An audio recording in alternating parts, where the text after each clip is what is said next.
What's up, it's Mr. Superior, man. It's behind the clippers. We coming at you with another episode. I'm on a mission, reminiscing. Wanna talk to the hottest barbers in the business. Give them the credits, the recognition. I wanna know how they got it and how they get it. Face so blurry, I'm getting dizzy. Mr. Superior, I'm in your city. Get in tune, we clicking up. Sharpen your scissors, sharpen your cut. If you poppin', we pullin' up. We got the cameras, got the lights, let's run it up. What's up, it's Mr. Superior, man. Go subscribe to the channels right now. What's up, everybody? You're watching Mr. Superior Behind the Clippers. I'm right here meeting up with BarberNas, the owner of Madison Street Barbershop, right here at 2429 West Madison Street. We're gonna go inside and chop it up with him. Stay tuned.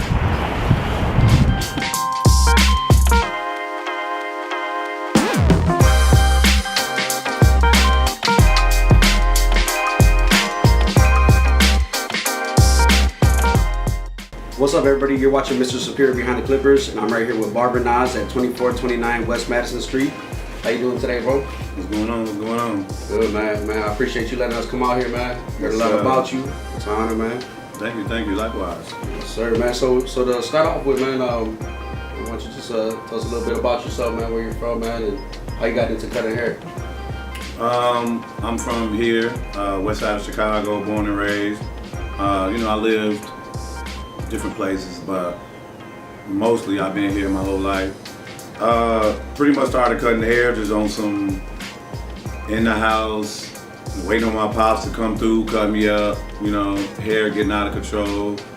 Got a little pair of, the little wall joints from Walmart, Yep. the little color guard Yep. laying around. Just really experimenting and thought it, he made it look easy and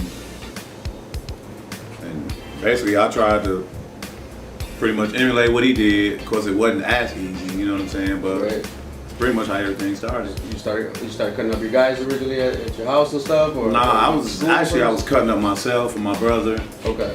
We both kind of started around the same time. We had no intentions of, barbering. We were just 12 years Trying to old. stay fresh, man. Right. Yeah. Just not trying to go to school and get talked about, Right. So we just messing around with each other's hair and,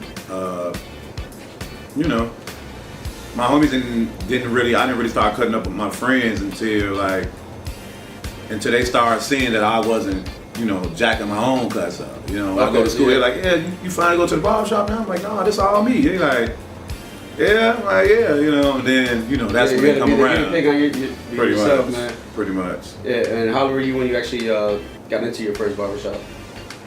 How old was I? Yeah. This was 1999, so what was I? 20, 21, I don't remember, something like that. 21. First out of barber school, or you started at the shop first? Or? I was just, I'm one of them kitchen magicians, one of those house barbers, and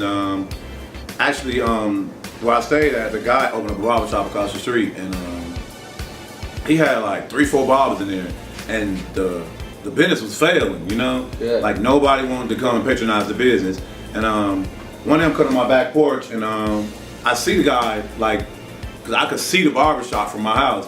So I'm on the back porch, cause me and my homies, we sit on the back porch and just laugh all day. Like, yeah, they ain't making no money over there. Right. Like, they don't even know this. This my block. Right. Type of mentality. So I see him walk out of the shop and just literally come straight to my back porch because there was a lot. You know what I'm saying? So I'm looking. I'm like, man, you finna come over here? You know what I'm saying? So we're sitting there like, okay, I'm wondering what he want. I'm not never thinking he finna, So he come over there he tried to insult me a little bit, ain't you tired of making these little tins and these tools and fuse and Right. Like, what you mean? You know what I'm saying? Right, ain't you tired of making these little chains? And he never even asked if I had a license. He never even cared. It just, he know I had a community on lock, and he knew if I wasn't in that barbershop, it wasn't gonna thrive because people was coming like, what Nas? He don't work here. So I guess he just felt like, okay, I gotta get this guy in here, and that's like, that's like being drafted without going to college or something. Right, you know what I'm saying? Like, yep. like you know what? Right. Yep. Like come on, bro. Like we need you. Like, Yep. And that's pretty much how I got in the shop. Of course, that wasn't the way to go about it. But when you're young, gotta start somewhere, man. you're trying to make some money, and somebody owned the whole barbershop. Like I thought that I couldn't even. I knew you had to have some type of, credentials to work in a barbershop, but I didn't know that owners were like really going about it. Like he was desperate, you know what I'm saying? Right. So he gave me a shot, you know what I'm saying? And put me under his wing, and from there it just took off. Like I never even thought about working in the barbershop. It was just like one of those, okay, I got a job, let me fall back. When I'm getting calls while I'm at work, I'm loading. I'm working for like Owens Brockway, like a little plastic company. They filling Tide bottles and stuff. I'm getting calls like, man, when you getting off? I got you. I get off at 3. I'll be at the house at 3:30. Cut to 10, 11. But when that happened, that just kind of let me know how good I was. You know what I'm saying? Like the people was requesting me. You know what I'm saying? So it was more than just. And you're realizing, man, I'm making more money on my off time than I am actually at the job. I'm thinking about all the time that I'm traveling to go to the barbershop, the money that I'm spending, the time I'm away from my family, just the travel time, getting it to back and forth to my job. I'm computing all of that. I'm thinking, okay, I'm getting paid every 2 weeks. I'm working 4 days this week, 3 days that week, 4 days this week. You know what I'm saying? Start doing the math. I'm like, okay, I just made $60. And this other job I'm making $700-800 every 2 weeks, but I just made $60 in like 2 hours. You know what I'm saying? So am I wasting my time over here for? Right. That's crazy, man. And what were some of like the biggest obstacles you had, transitioning into a full-time barber? What were some things that you faced starting off with? Just finding the right shop, and I'm still young, I'm still one of those barbers that would just, I make money, and I pretty much, like a lot of these young barbers and up-and-coming barbers do today, like I just live for the day. Right. I was partying, and, I make $200-300, that's getting spent, I'm a barber, I can make that tomorrow, you know what I'm saying? I'm young, I'm just no guidance, no direction. I wasn't saving money. Only time I saved money when it was the first of the month. Like when rent time come around, okay, now crunch time, right. Now it's crunch time. I got to stay in the bar. I got to live in the barber shop for like 3 days. But then you transition from just working to get by, and you're going to actually making some money and realize it's all profit, man. Right. There's no limit to that, man. And so I know you got your own barbershop right here, man. I know you own the shop, and you're an instructor as well, man. How'd you get into to teaching and all that stuff, man? Well, I always wanted to be a teacher. Like before I started barbering, I wanted to be like an elementary school teacher. Because when I was in grammar school, my teacher used to be so, he's always, he's crack jokes and be so supportive, and That's great. So when I was a kid, I'm like, man, I want to be a teacher when I grow up, Right. But when you start seeing like all of the politics and everything go behind teaching, especially going up in the city of Chicago, after a while, I'm like, I don't want to be no teacher. Right. Like I'm seeing kids fight their teachers and all that, so I'm like, nah, that might not be the way to go. Respect for it, Right, the teachers not really, educators are not really revered as much as they should be. So I kind of shied away from that. So when the haircutting thing kind of started talking to me, barbers used to come around me. I inspired a lot of barbers. Barbers like, okay, how you do that? So I'm always that person to be like, okay, what you need, I got you. You know what I'm saying? Or somebody doing something wrong, I'll come up to him and be like, hey, you do that? Put that guard on you. Gotta get that right out. You know what I'm saying? Not like, of course, in front of no client or nothing, but I'm always trying to make people better, because if somebody see me slipping, I want you to carry me too. You know what I'm saying? Yeah. So I felt like just teaching and barbering is like the two things that I always wanted to do. So me just to start teaching, and I'm already kind of unofficially mentoring and helping people. Not thinking like one day I'm gonna be a barber, teacher, or instructor, or educator. I'm just helping. Like, this is what I do. I'm doing it a long time.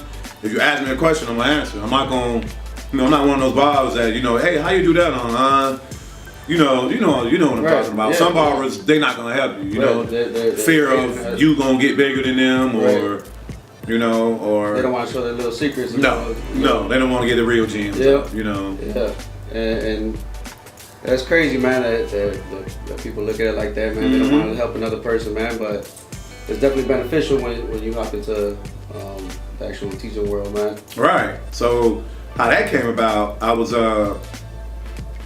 just, you know, it's one of those things. The shop, I'm getting up every day, 9 o'clock. The shop, I'm just burnt out. I'm cutting hair, seeing barbers come and go. I'm helping barbers helping me, vice versa. And I'm like, man, like this can't be it for me. You know what I'm saying? Like I always wanted to, like, be an educator, but I'm thinking like, how can I, like, be the best at it outside of just, you know, doing a little one-on-one in my shop and stuff like that. So like, you know, let me go to school and, you know, get my instructor license, you know, so I can like open a school. Like really, that's like my end game, like get a school. So I start going to school, you know, get my hours, and then the dean of the school wanted me to kind of assist the barber students, like, you know, like, okay, they was down a barber instructor, so they're like, no, I'm the student instructor, so they're like, well, no, we need you to take over the class. And I'm like, you know, I'm a student too, like, I don't know how to teach no class, like, I'm here about a week or two, you know what I'm saying, but I'm like, you know, I'm asking like, what should I talk about, what you want me to do? They're like, okay, you're a shop owner, you know, you been cutting hair all this time, like, talk about that. I'm like, all right, you know what I'm saying? Yeah, that's not hard. That's all right. I'll talk about, you know, pretty much shop talk and do's and don'ts, barbershop etiquette. That's how I started, like asking, talking to barbers, and some of them had experience, most of them didn't. You know, talking to them about, you know, what they think is proper, and you know what I'm saying? Yeah. Like just kind of starting like a little convo going back and forth. Yeah, you know? It's different when you go to, you know, when you go to school, and then when you actually go into a shop afterwards. You know, the learning, man, is hands-on. Right. Yeah. So go on, man. And then and that's actually how the whole the competition thing came into play.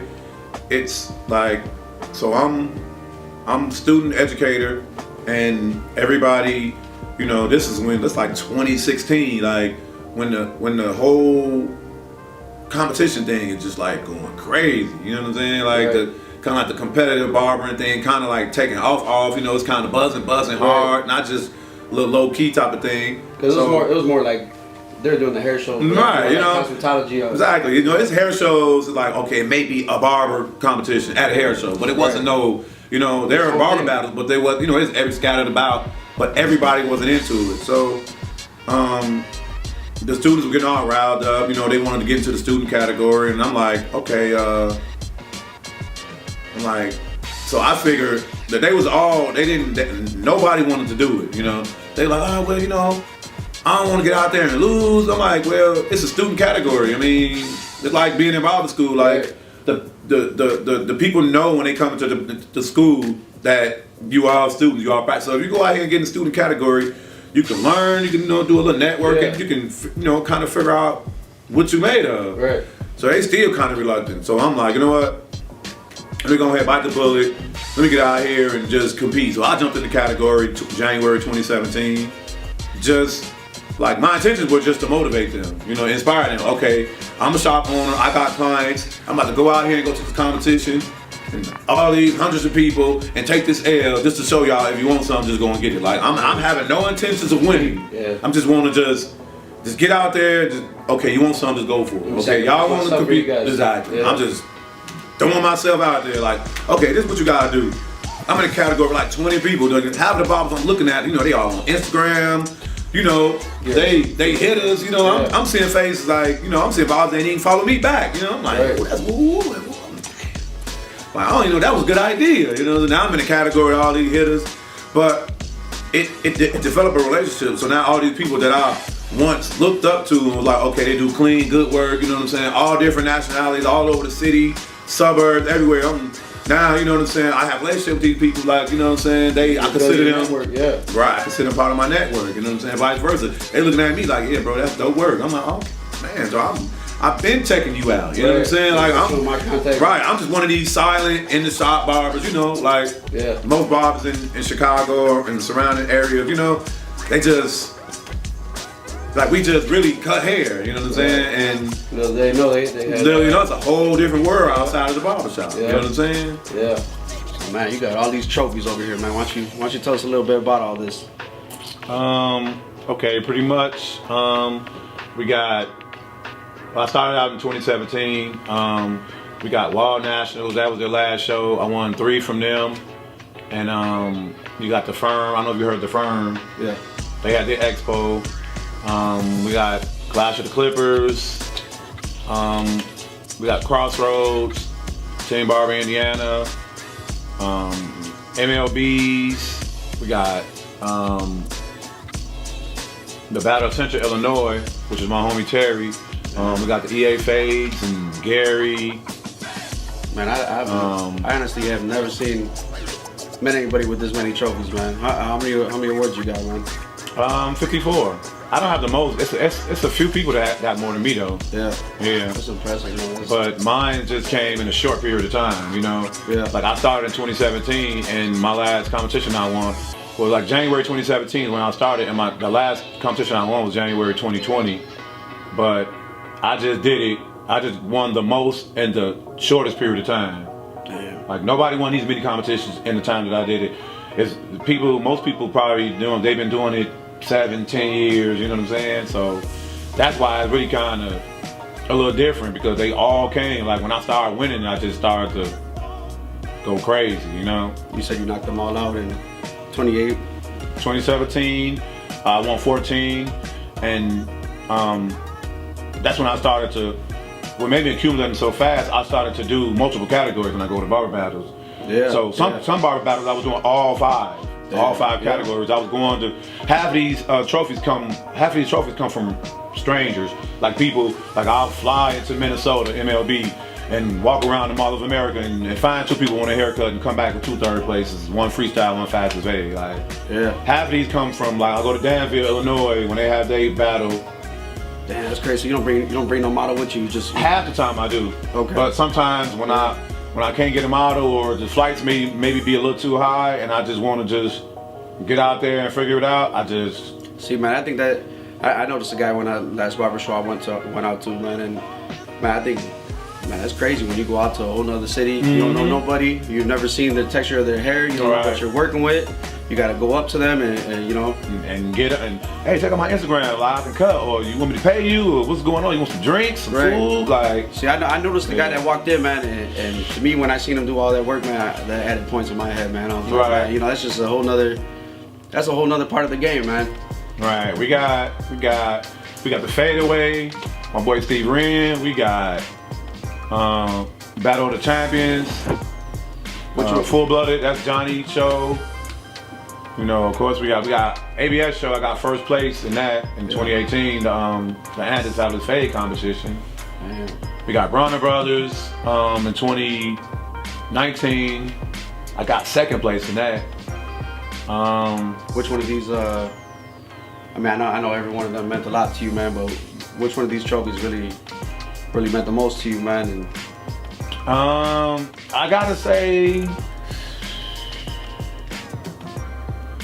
I don't know, you know, sometimes everything has its own significance, but I'll probably say it gotta be between 2 of them. It gotta be between my first one and the ABS show, the Andis one, because that was one that I woke up late for, you know. I had partied the night before, you know what I'm saying? Like, I had the same clothes on from the day before. Like, I had to go get my model and bring him to the shop and wash his hair because his hair was dirty. Like, he wasn't even answering the phone. Like, when I pulled up to the McCormick place, I didn't even have time to park, you know what I'm saying? So I just double parked it right in front of the McCormick place. Damn. And ran into there. And when I won the competition came out, my car was still out there, no tickets, still with the hazards on. God working with you, man. And I was still had a hangover, you know what I'm saying? Like, that was like, that's something. I felt like Jordan with flu game, you know? I was just about to say, took the words out of my mouth. Because when I woke up the next day, I was so hammered. I was like, I'm just gonna wait till next year to do this one. You know what I'm saying? I had already paid for the category. I was like, there's no way I can even, like, I'm dizzy. So I lay back down, and then, you know, sometimes you get that overwhelming feeling, just like, get up. That shit, something was Like, in something just was in me, like, as crappy as I felt, something was like, get your ass up. So I just got up, and just felt like crap. Got up, called my model, he wasn't answering the phone, and eventually I got up with him, and when I got him in the truck, oh man, his hair dirty. I came right here to the shop, washed his hair real quick, blow dried it, got back in the truck, and zoomed straight over to them corn plates. Damn. And still came out with first place. So, you know, won the $500, and I walked around the ABS show with the trophy, and That's when you know something's meant to be, man. yeah. Damn, that's deep. And that was 2018. I won 28 competitions in 2018. 17 was first places. Damn. Yeah. That's crazy, bro. That's nonstop commitment, man. And Yeah. That's you gotta spend some money to make money too. Yeah, and that's what it was too. I didn't won a know lot that. of money. Yeah, but it all paid off for you. Yeah, man. it did. What year would you say you really took off, man? Like in the barber game and in the whole community, man.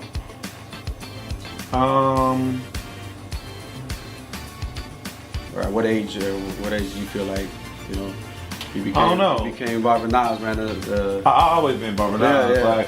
Like before there was Instagram, I was BarberNas. You know what I'm saying? Like that was already, people was already calling me that. You know what I'm saying? That's cool. So when I started my Instagram account in 2012, I was just thinking, like, you know, I seen everybody with these cool catchy names. I was like, what am I? Like, you know, I'm not thinking about what people are already calling me. I'm just thinking about people calling me BarberNas because barber was the first thing they see when they see me. Like, I'm always cutting. I'm always professional.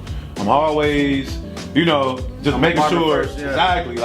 Like you're a barber. Like if people saw me outside of cutting hair, or they saw me in the mall or in the store, it like looked weird. Like I never saw you without clippers in your hand. Like every time I see you cutting hair. Like even when you're not cutting my hair, like that was just you BarberNas. Like you're a barber. Like Right. that's all I ever did. So when people see me out going different places, it was weird to them. You know what I'm saying? Like you see me in the mall anywhere. Like you just see me eat. Like I never seen you eat before. What are you doing here? Right, what you doing? I didn't You know eat? you had a real like, life. I didn't know you eat. Like, you know what I'm saying? I was a slave to it. But if you're gonna slave for something, slave for yourself. You know what I'm saying? Right. So I figured barbering was a way of me, you know, kind of like bringing out my super entrepreneurial, you know, hunger.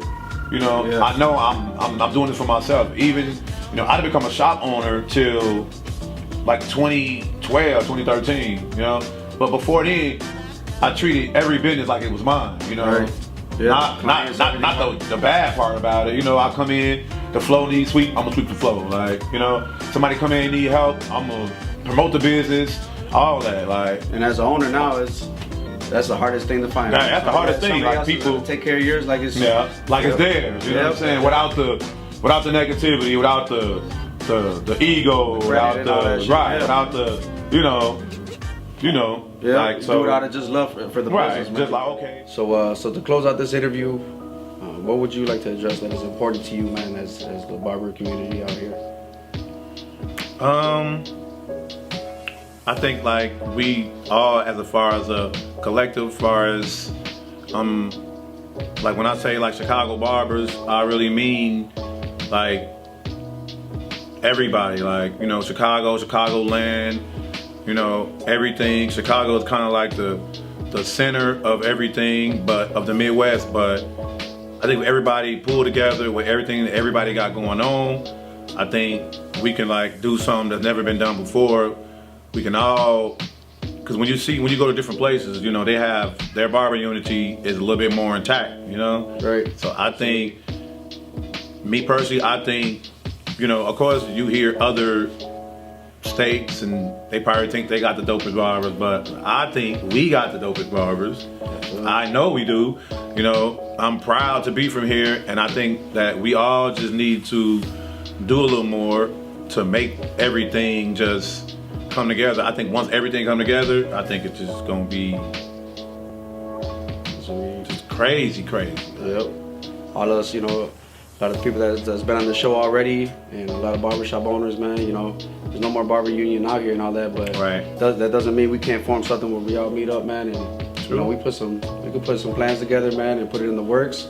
You know, that is, yeah, us traveling out together, man, us all being down to to go set out in another city and show up as one unit, man, rather than, oh, he's from Chicago and the other guys. Right. You know, we don't gotta be no tension, man. We don't have to compete. We don't Right. have to compete with each other, man. You know, let's compete against the rest, man, and we could all rise as Right. one. I think it's all perfect timing. You know, I spoke to a lot of barbers, you know, that are shop owners that have their own network and movement going, and everybody seems to be on the same page.